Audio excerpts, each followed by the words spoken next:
What is your Good morning. It's really a pleasure to be back in Copenhagen. Today we have two big topics that we are going to talk about. One is defense and the other is Ukraine. On defense we have already done a lot, provided several financial instruments, and now we are also discussing the roadmap, how we can actually nudge member states to work more closely together and to join projects and really meet their capability targets that they have in NATO as well. On Ukraine, of course, we are all wanting peace and ceasefire.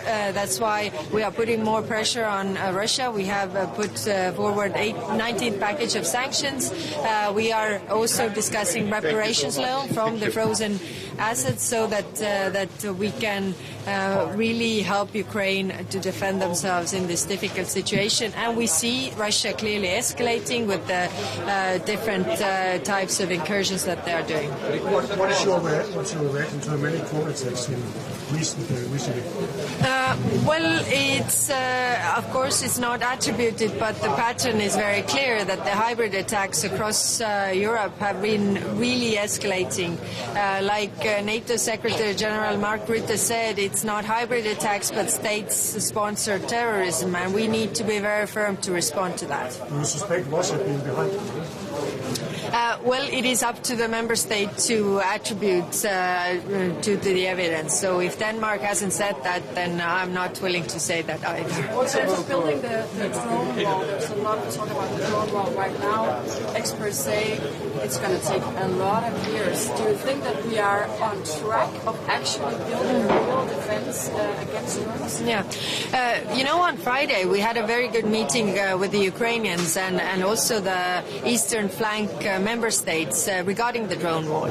And Ukrainians have been able to build this quite quickly. I mean, they were showing what kind of sensors do you need, what kind of different lines do you need, and they also have the drone production in Ukraine, and it can be also extended to Europe. So if there's a will, there's a way, and we can do it also faster, but of course it requires funding. How do you see Denmark's role in building such a security measure as a drone, or what kind of capacities can Denmark do?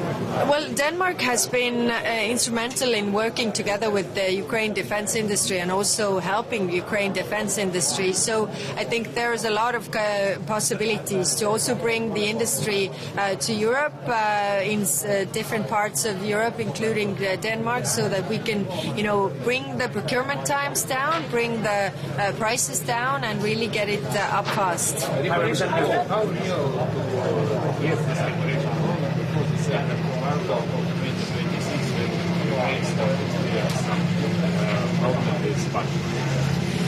Well, we are working on the reparations loan, to move as fast as possible, but of course not all member states are there. It's not supported by everybody yet, so there's still a lot of work to do. So I can't put the deadline, and we are trying to do as fast as possible. Do you see possibility to unblock accession process to allow Ukraine to start negotiation and foresee and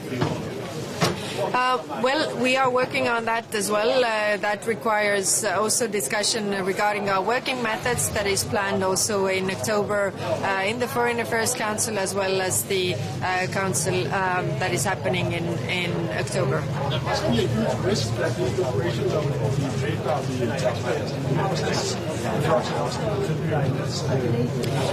No, the reparation loan is based on the frozen assets, so it's based on the Russian assets actually, and the system is so that if Russia does not pay the reparations to Ukraine, then these assets are not given back. If Russia decides after this war is over to repay all the damages that they have caused, then of course these assets will be given back, and this loan is not there. But if we don't take those assets into account, then it's on our taxpayers, that's for sure. But is there any way to mobilize, to seize these Russian assets and still not in a way that is not breaching law? The law says very clearly the basic principle of international law is that you have to cover the damages you have caused, and that is the basis of that. Russia is causing tremendous damage in Ukraine right now, and it is not right that anybody else should pay for it than Russia. That is the basis of the law. When we have to develop the rules further, I mean, we can do that like we have done with the international tribunals, like we have done with many things that didn't exist before. So we need to do that. But aren't we running a huge risk of sending a bad signal to people who would like to put money and invest in Europe if their assets ultimately can't be seized for a political decision? If you don't start the war against another country, then you're out of the risk. And I think majority of the countries, majority of the people, majority of the companies in the world will not start wars against other countries. Thank you.